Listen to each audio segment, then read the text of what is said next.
Good afternoon, everyone. Can you hear me all right?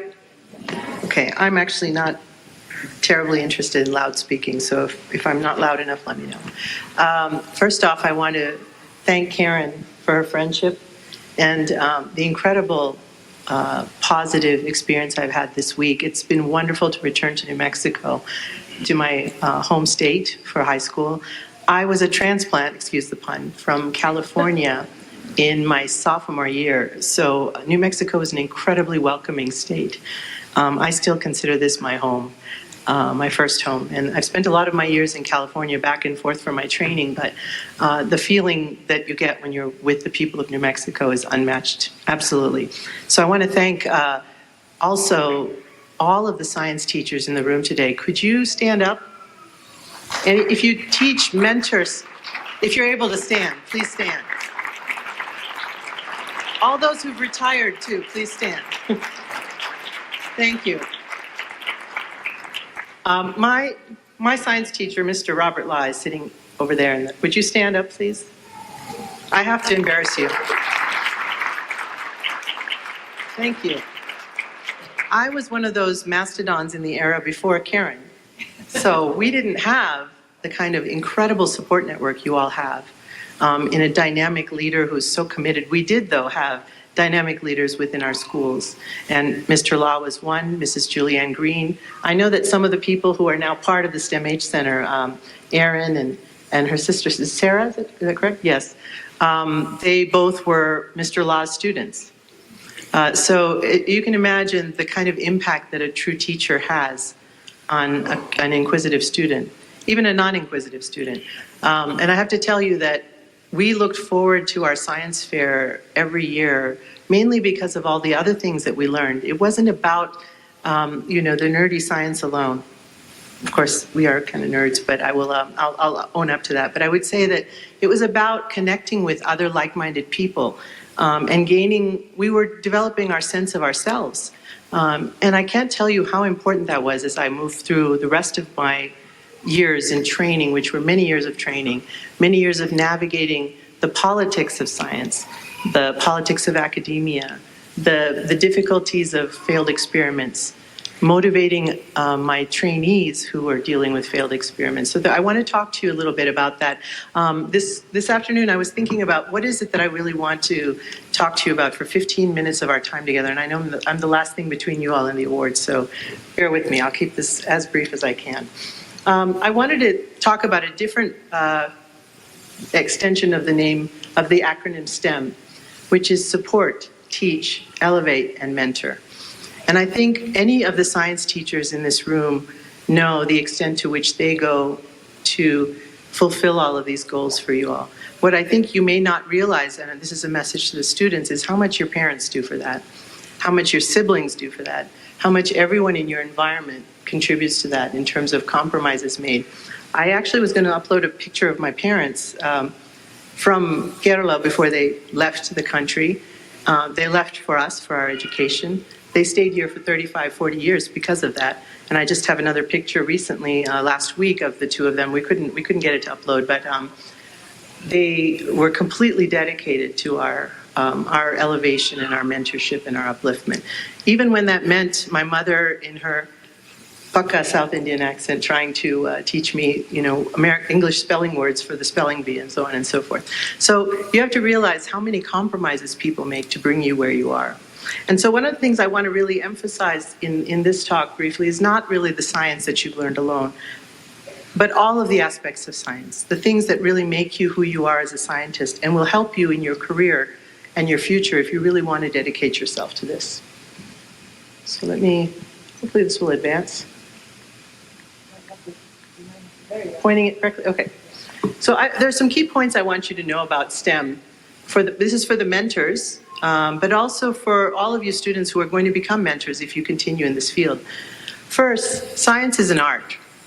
There is much more to science than designing an excellent experiment, doing statistics well, drawing beautiful graphs, and publishing. And I think this cannot be emphasized enough. The reason I'm starting to tell it to you now is because you will hear the opposite for much of your careers. You'll be told to publish. You'll be told to bring in money. You'll be told to, make sure that you generate this and that prestige. And my real experience is that that comes with rigor and with doing great science. But what doesn't come with that is all of the other qualities I'm going to talk to you about. And those are the critical parts of being a scientist in the real world and succeeding at your work. So I'll come back to that in a moment. Also, in that same vein, science is a long-distance marathon. It's not a sprint. So what do I mean by that? There are many of my colleagues who have published science immunology papers, nature papers, this, that, and the other, and I don't dismiss that in any way. I've also tried to do that where I can. But when it means compromising the quality of your work, never do that. And the reason is because you are building the foundation for the next group of people to follow. And in fact, you will build your own house on the foundation that you are making. So a quick success is not really your goal. Your goal is to build a firm foundation that will then result in the building of knowledge that is sustainable, and we call that reproducible, meaning it can be repeated by someone else. And what that really tells us is that it's closer to real, as a scientist would put it. So to have a really high-impact paper but not really have something that means something reproducibility-wise is not your goal. It's to be able to do something that will regularly impact the field. And that's what results in the translation, especially to patients, of meaningful discoveries. Third, science is a communications challenge. I hope you've definitely learned that, I'm sure, through your time in science fair and through the STEM challenge, as we call it now. I think that one of the most important skills I gained was, I hope, the ability to convey a message concisely, directly, and with the whole spirit of what I'm trying to convey. And that is something I gained entirely in front of my board at the science fair. So I want you to know that it motivated me in many other areas of my life, in philosophy and writing and so on and so forth, but it also guides every scientific paper I write, everything I critique, every grant I review, and every grant I write. So you can imagine that it's a critical skill that you're gaining in this process, but it will translate to many other areas of your life. So whether or not you choose science as a career, that's one of the beauties of this endeavor. Finally, science is a team sport. This can't be emphasized enough. I believe that our Vice President of Academic Affairs mentioned this, and I really want to reinforce that we talk about being team players and working together. It's not as easy as it looks because there are egos involved, there are different viewpoints involved.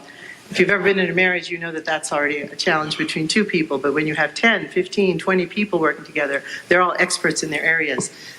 They may feel that they know something about something that they may not know as well as someone else. And so there are lots of skill sets that you develop through science experiments and presenting them, including taking and giving critique constructively, which are so critical to the field of science. So how I write a peer review for a grant is largely dictated by what I learned during my science fair time. You can always be respectful about how you critique, and you can always still critique while respecting the person, and I think that's extremely important. So what are the elements essential to success in any STEM career? I just tried to break it down to a few categories. First, you have to have constructive creativity, and I use that very specifically. You can be creative and have a very important question, and as you know, many of you started with that. But then how do you actually test that? How do you interrogate it to make sure it's real? That is the difference between an opinion and a fact. And that is the one real remarkable skill of scientists. And in fact, we never truly own that. We continue to hone it every year, every test. And every prior experiment and our failures inform the next question. But the key skill of a scientist is that we don't stop with an opinion. We question it. And in fact, we challenge it from multiple angles. In fact, it's very difficult to have arguments in our house because we tend to go from many different angles. We can never just take one side of the story. And I think that's part of the beauty of science. Secondly, these are things I really want you to be able to impress upon you now. Tenacity is much more important than you think. And that was one skill, as I mentioned, and Karen kindly introduced, that Mr. Law really taught me. I'm supposed to call you Robert, but it's always going to be Mr. Law for me during the science fairs. And that is that we have to persist against adversity. During my junior year in college, in high school, My sister had anaphylaxis to peanuts and was life-flighted back to what was then St. Joseph Hospital and was in a coma for 1 year. And during that period, I truly questioned whether I should go into science and continue my work in the science fair, which seemed very esoteric and out of the realm of the level of difficulty my family was addressing then. And I'll show you something that was shared with me by my science teacher then that I continue to keep as a model for how I advise and motivate people through adversity. Life will happen, but a scientist doesn't stop there. We will take a side detour to take care of the things we need to take care of.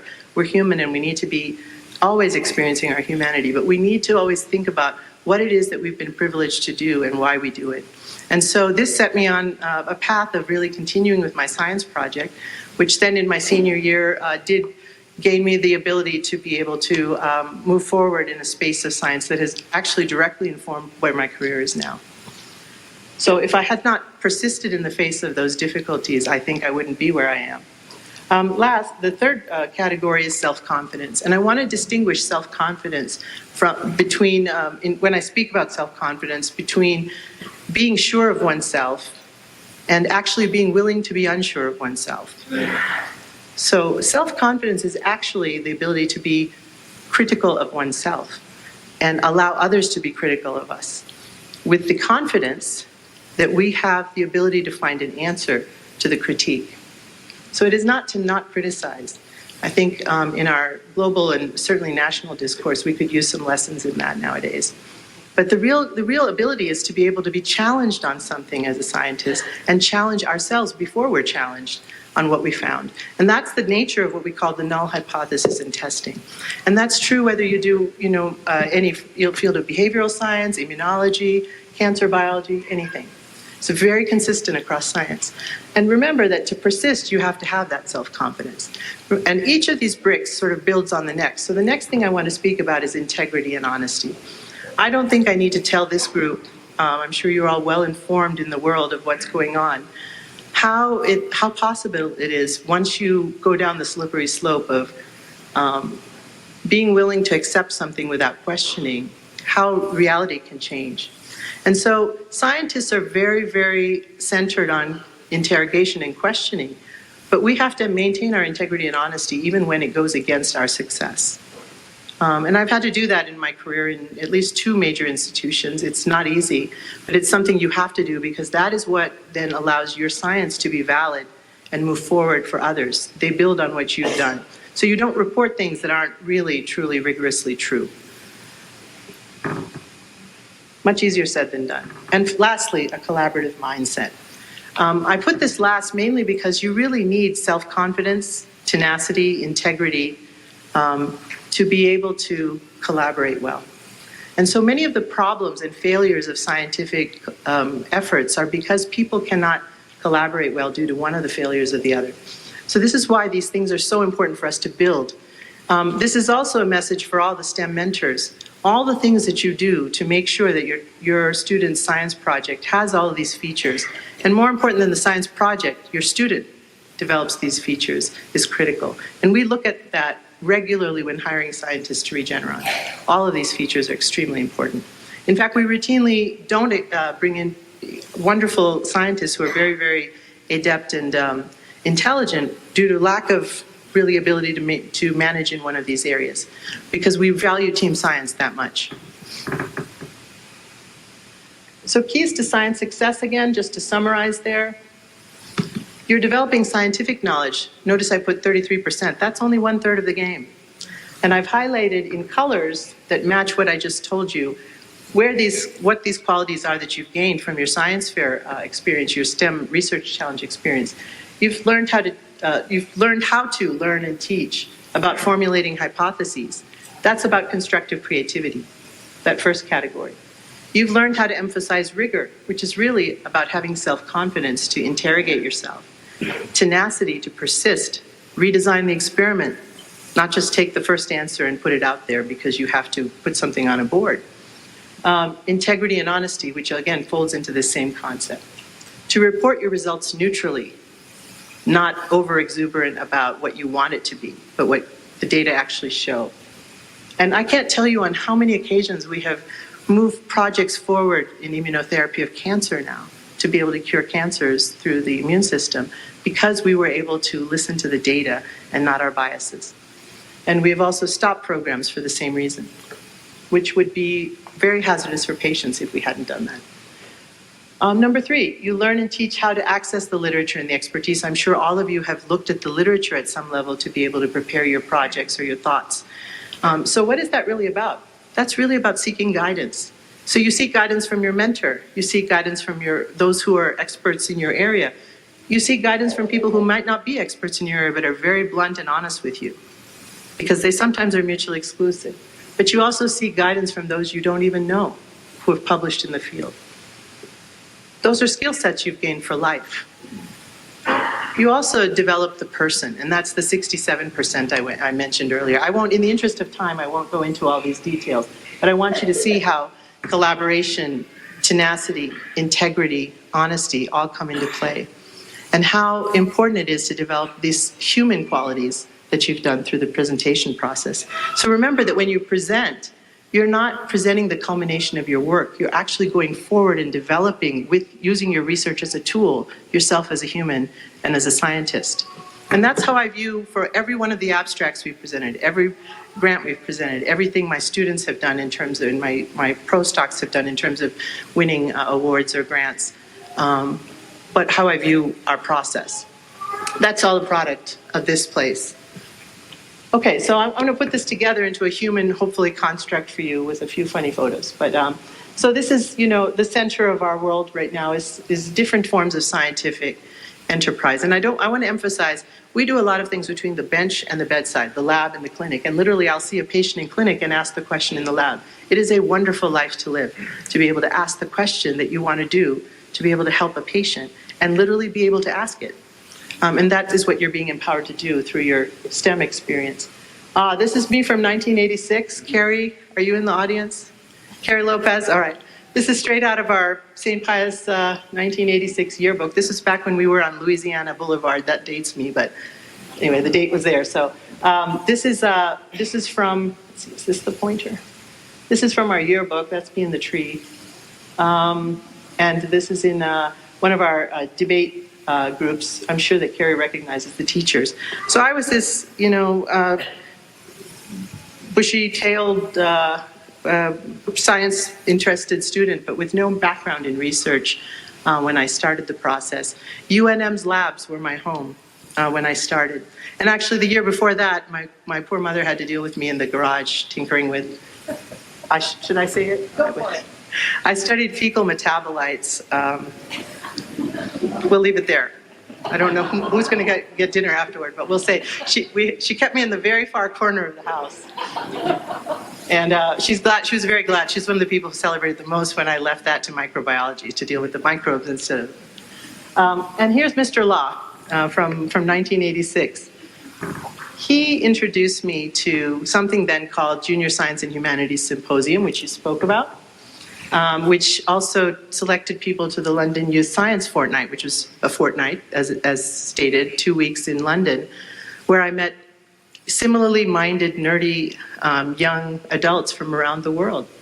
And we presented our work in front of people with many different accents, many different understandings of accents, in 15-minute bites, our entire science project. We also went to science fair, and I put one of the covers over there. I found this when we were moving a few years ago. And so I want you to know that this is what really shaped who I am today, and that's what you are going to do. I'm absolutely confident in it. I can speak from real experience. And I'll talk to you a little bit about another important thing Mr. La did there. But so in the early 2000s, I followed my interest in immune cells, and we discovered a group of immune cells against a lot of odds. And there was actually a whole, I won't call it mafia, but a whole very strong dogma against doing mismatched transplants in people. And what we did was to define the science, and it took me 6 years of research in the lab to do that while doing my clinical training, whereupon many people graduated and went off and, had very good jobs by that point. But I was dedicated to do this. Whereas this is, again, where these qualities came into play, tenacity, et cetera. And plain stubbornness as far as I'm concerned. But in any case, we made some discoveries that helped us to design transplants where these cells are not removed by the usual system. To convey that message to funders, even to my own institute heads, certainly to Stanford's people, to the people around the globe when I presented abstracts, I had to be able to present concisely, cogently, and in a creative and gripping manner. And that came from my experience here. So I didn't have to learn how to do that. I had been learning it, and I continued to hone it. I continued to do that. This is at St. Jude with my team. This is at University of Miami, and then another team here. And all these wonderful young people are now physician scientists and or training other people. But I just want you to see the type of teams we work in and how diverse they are and what we have to navigate in terms of communication styles, et cetera. All again with strong viewpoints. So it comes back to, I'm trying to bring back the points that I mentioned to you. We work together. So my students and my trainees helped to define something else that I wanted us to look in, and we discovered a new pathway through which we can actually augment these transplantable cells, these cells within a transplant, without actually altering the donor graft. And this allowed us, when we went to Miami, to transplant this young man and about 150 other people who were all individuals who would never be cured of their blood condition without a mismatched transplant. So we were able to apply immediately what we had discovered into patients. And that is an incredibly fulfilling thing that I want for all of you.